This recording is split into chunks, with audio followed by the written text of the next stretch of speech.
Hello everyone, আসসালামু আলাইকুম। তো স্যার, আই হোপ সকলে ভালো আছো। আজকে আমাদের ক্লাস হচ্ছে স্যার অনুশীলনী 1-এর 20 নাম্বার। হ্যাঁ, ওই অনুশীলনী 1-এর 20 নাম্বার কি বলছে দেখো, প্রশ্ন কি আছে, নিচের কোন সংখ্যাগুলো মূলদ এবং কোন সংখ্যাগুলো অমূলদ। আচ্ছা, মূলদ সংখ্যা এবং অমূলদ সংখ্যা।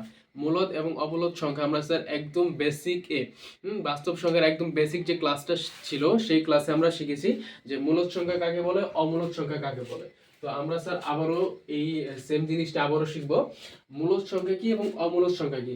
আমরা যদি স্যার এই যে অমূলদ সংখ্যাটা যদি একবার শনাক্ত করতে পারি তাহলে মূলদ সংখ্যা আমাদের জন্য কোনো ব্যাপারই না। অমূলদ পারলে আমরা মূলদ এমনিতেই পারবো। হ্যাঁ, অমূলদ সংখ্যা হচ্ছে, ধরো দশমিকের পরে এই যে দশমিক, এই দশমিকের পরে সংখ্যাগুলো যদি তোমার চলতেই থাকে 1 2 3 4 5 6 7, মানে এরকম ভাবে যদি চলতেই থাকে যার কোনো শেষ নাই, সেটা হচ্ছে অমূলদ সংখ্যা। Sir clear? অমূলদ সংখ্যা এই একটা বিষয়, দশমিকের পরে যদি চলতে থাকে তাহলে সেটা কি স্যার, একটা অমূলদ সংখ্যা। যেমন আরো কি হইতে পারে, আরেকটা एग्जांपल দেই, 7.532 1 2 3 7 4 1 এভাবে যদি চলতে থাকে স্যার, এটাও কি স্যার, অমূলদ সংখ্যা। মানে মূল কথা হচ্ছে বা মূল মেসেজটা হচ্ছে, এই যে দশমিক, এই দশমিকের পরে সংখ্যাগুলো যদি স্যার চলতে থাকে যার কি কোনো শেষ নাই, সেটা কি অমূলদ সংখ্যা। এখন আমরা মূলদ সংখ্যা আসি, তুমি শুধু এই কথাটা মনে রাখো, দশমিকের পরে যদি স্থিতিশীল থাকে সংখ্যাগুলো, কি যদি চলতে থাকে তাহলে সেটা হবে তোমার অমূলদ সংখ্যা। এখন ধরো যদি এরকম হয় 1.2, স্যার 1 দশমিক এখানে আছে কিন্তু কি 2 এর পরে কি আর কোনো সংখ্যা নাই, তাহলে কি এটা স্যার মূলদ সংখ্যা, এটা থাইমা গেছে। যদি এরকম হয় 1.745 6, দেখো 6 এর পরে কি থাইমা গেছে না, তাহলে এটা কি স্যার মূলদ সংখ্যা।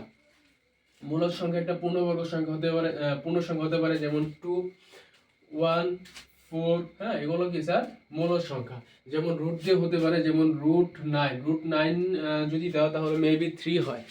√9 ক্যালকুলেটর নাও স্যার, ক্যালকুলেটর নিয়ে জাস্ট ক্যালকুলেটর নাও বা মোবাইল নাও, যেখানেই নাও, √9 লিখে সমান চিহ্ন দাও, হ্যাঁ 3।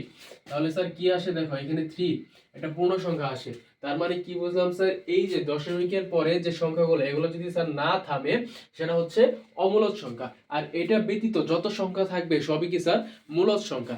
আরেকটা কথা আছে দেখো, যদি এরকম একটা আসে যে 2.7777777, হ্যাঁ, এটা কিন্তু স্যার 7777 চলতে আছে, এটা কিন্তু স্যার থামে নাই, তাহলে এটাও কি স্যার অমূলদ সংখ্যা?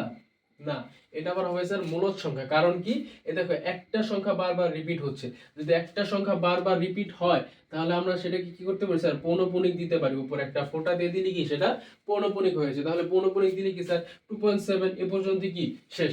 আরেকটা एग्जांपल দেখো, তাহলে এটা কি হলো স্যার, মূলদ সংখ্যা হইলো। হ্যাঁ, তুমি চাইলে স্যার খাতার মধ্যে নোট করতে পারো एग्जांपल গুলা, যে কোনটা মূলদ কোনটা অমূলদ। যদি একবার নোট করে রাখো, মানে এই एग्जांपल গুলো যদি নোট করো তাহলে কি স্যার তুমি আর ভুলবা না, তোমার দেখলে মনে পড়ে যাবে যে কোনটা মূলদ সংখ্যা এবং কোনটা অমূলদ সংখ্যা। যেমন আরেকটা দেখো, 1.123 হ্যাঁ, ধরো আরো আছে 123, 1.123 স্যার এখানে তো একটা সংখ্যা না, এখানে কি স্যার তিনটা সংখ্যা, যেমন 123 বারবার রিপিট হচ্ছে, বারবার রিপিট হচ্ছে, তাহলে এটা কি, এটা কি মূলদ নাকি অমূলদ? স্যার এটাও মূলদ। দেখো 123, আমরা যদি 1 লিখি 123, এটার উপরে এবং এটার উপরে যদি পৌনঃপুনিক দিয়ে দিই তাহলে কি স্যার আমাদের এই এটার মাঝে কি পৌনঃপুনিক বোঝায়, তাহলে 1.123, তাহলে কি এখানে কি স্যার 3 পরে শেষটা আর কিছু আছে নাই, তার মানে যে সংখ্যাকে পৌনঃপুনিক করা যায় সেটা কি হয় স্যার, মূলদ সংখ্যা। তার মানে আমাদের মূল মেসেজটা কি দেখো, মূল মেসেজটা আবারও দেই তোমাকে। মূল মেসেজটা হচ্ছে, যদি তোমার দশমিকের পরে যদি সংখ্যাগুলো চলতেই থাকে ভিন্ন ভিন্ন সংখ্যা, একরকম সংখ্যা না, ভিন্ন ভিন্ন মানের সংখ্যা যদি বারবার চলতে থাকে সেটা হবে তোমার অমূলদ সংখ্যা। Clear sir? অমূলদ সংখ্যা যদি পাই তাহলে বাকি যে সংখ্যাগুলো আছে সব কি মূলদ সংখ্যা। ওকে, এখন আমাদের স্যার এগুলা করার জন্য কি লাগবে, একটা ক্যালকুলেটর লাগবে, ক্যালকুলেটর নাও।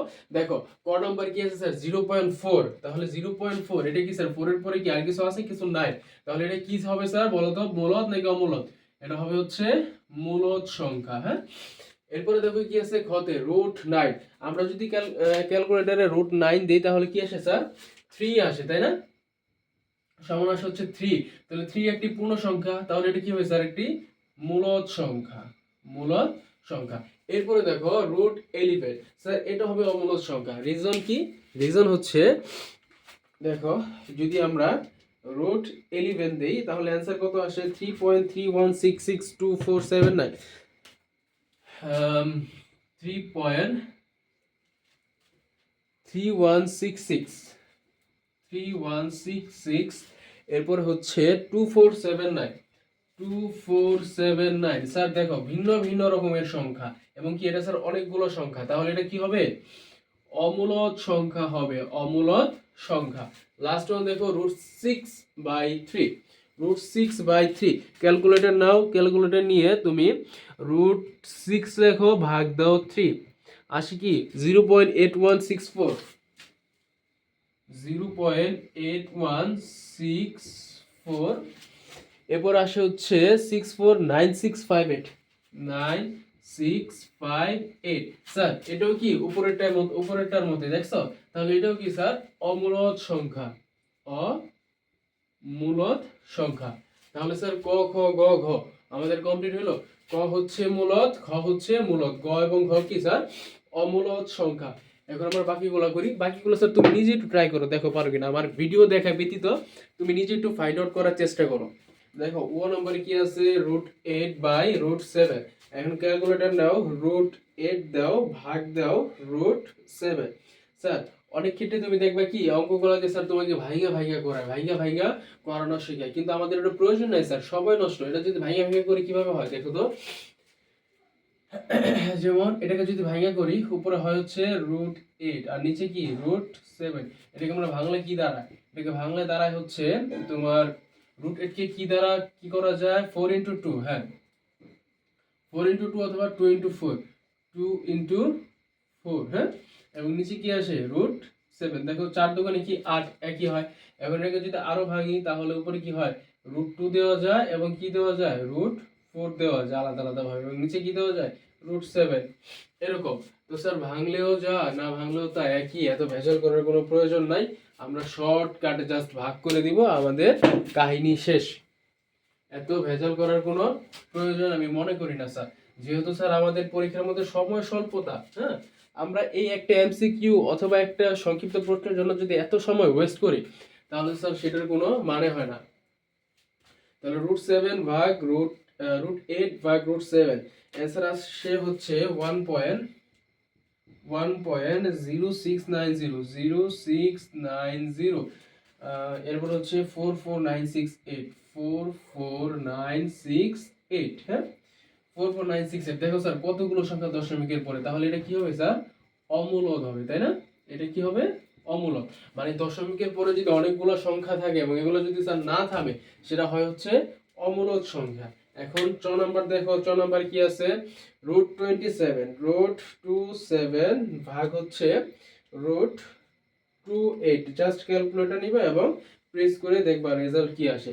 √27 ভাগ √28, 0.981, 0.981, 980, এরপর হচ্ছে 506। দেখো দশমিকের পরে কতগুলো সংখ্যা, তাহলে এটা কি হবে স্যার? অমূলদ সংখ্যা, অমূলদ সংখ্যা। এরপর দেখো স্যার 6 নাম্বারটা, 6 নাম্বার কিভাবে সাজানো আছে দেখো। এটা কত বড়, এটা কি অনেক কঠিন না? এটা ভাগ আকারে আছে, কি কি আছে? 2 3। আচ্ছা আমরা কি পুরোটা উঠাই? 2 উপরে 2, নিচে 3, আবার ভাগ, আবার 3, নিচে কত স্যার আছে? 7, হ্যাঁ। দেখো এই যে একটা অংশ এবং এই যে একটা অংশ, মাঝখানে হচ্ছে কি ভাগ। তাহলে ভাগকে আমরা গুণ দিয়ে উল্টা দিতে পারি। দেখো যদি 2 এবং 3 লিখি, এই ভাগ হয়ে যাবে গুণ। এখন এই যে উপরেটা চলে যাবে নিচে আর নিচেটা চলে আসবে উপরে, হ্যাঁ শেষ, ইজি। এখন 7 দুগুণে কত হয়? 14, 7 দুগুণে 14 আর 3 তিরিখা 9। এখন 14 কে 9 দ্বারা ভাগ করো, দেখো কত আসে? 14 ভাগ 9 আসে হচ্ছে 1.5555। এটা আসে হচ্ছে স্যার পৌনঃপুনিক সংখ্যা 1.555555। তাহলে এটাকে আমরা কি লিখতে পারি? সমান সমান দিয়ে এই যে এখানে লিখলাম, হ্যাঁ 1.5 উপরে পৌনঃপুনিক। তাহলে এটা কি স্যার? একটা মূলদ সংখ্যা। এটা কি একটা স্যার? মূলদ সংখ্যা, ইজি। এখন আমাদের লাস্ট ওয়ান আছে স্যার, এটাও সময় লাগবে না, একদম ইজি। এটা কি আছে দেখো তো স্যার, জ নম্বরে পৌনঃপুনিক আছে না স্যার? যেহেতু একটা পৌনঃপুনিক আছে, তার মানে এই সংখ্যাটা যদি ভাঙি তাহলে কিরকম দাঁড়ায়?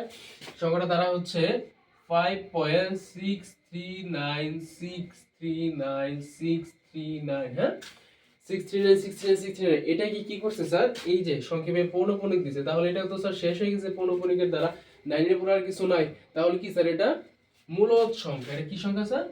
মূলদ সংখ্যা, মূলদ সংখ্যা।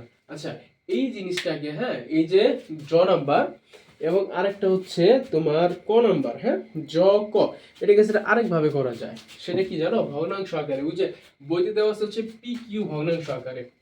পি এবং কিউ ভগ্নাংশ আকারে যদি কোনো সংখ্যা হয়, সেটা হয় হচ্ছে মূলদ সংখ্যা। দেখো আমি একটু দেখাই দিই, এই জ নাম্বারটাই দেখাই দিই। জ নাম্বারটা একটু বড়, তো ক নাম্বারটা একদম ইজি, 0.4 শুধু। আর এখানে কি আছে? 5.639। দেখো এটাকে যদি আমরা ভগ্নাংশে রূপান্তর করি, আমরা করছি স্যার আগে 12-13 করছি আমরা, মেবি আমার নাম্বারটা মনে নাই। 5.639, 6 এর মাথায় পৌনঃপুনিক, 9 এর মাথায় পৌনঃপুনিক। আমাদের কাজ কি স্যার? সবগুলো সংখ্যা কি করে আগে উঠানো। আচ্ছা, মিস্টেক হয়েছে, এখানে 5 দিয়ে দিই, হ্যাঁ, 5639, এরপরে কি একটা মাইনাস চিহ্ন দাও। এখন কাজ হচ্ছে পৌনঃপুনিক ছাড়া যেগুলো থাকবে সেগুলো বিয়োগ করা। দেখো তিনটার মধ্যে কি পৌনঃপুনিক, তো বাকি আছে কি 5, তাহলে 5 মাইনাস হচ্ছে। এবং নিচের কাজ কি? দশমিকের পরে যে কটা পৌনঃপুনিক থাকবে সে কটা 9, তাহলে একটা দুইটা তিনটা পৌনঃপুনিক, তিনটা 9। পৌনঃপুনিক ছাড়া যদি কিছু থাকতো তাহলে সেটার জন্য আমরা কি দিতাম? 0 দিতাম। এখন দেখো কি হয়, এখন দেখো কি হয় তাহলে 563। এখন 9 থেকে যদি 5 যায় তাহলে কত থাকে? 4 থাকে, 5 আর 4 9, আর নিচে কি হবে? 999। এভাবে স্যার ভাঙ্গা ভাঙ্গা করা যায়। অনেকে দেখবে যে সেম টু সেম এভাবে করায়। হ্যাঁ, যদি সংক্ষিপ্ত আকারে আসে তাহলে তুমি এভাবে করবা, আর সংক্ষিপ্ত আকারে না আসলে কি স্যার এভাবে করার প্রয়োজন নেই। জাস্ট ক্যালকুলেটর প্রেস করে দেখবা কি হয়। দেখো 5634 ডিভাইড 999 কি আসে? 5.639639 এরকম আসে। তাহলে স্যার আমাদের অ্যান্সার হয়ে গেছে স্যার, এটা কি একটা মূলদ সংখ্যা। শেষ, 20 নাম্বার আমাদের সমাধান কমপ্লিট।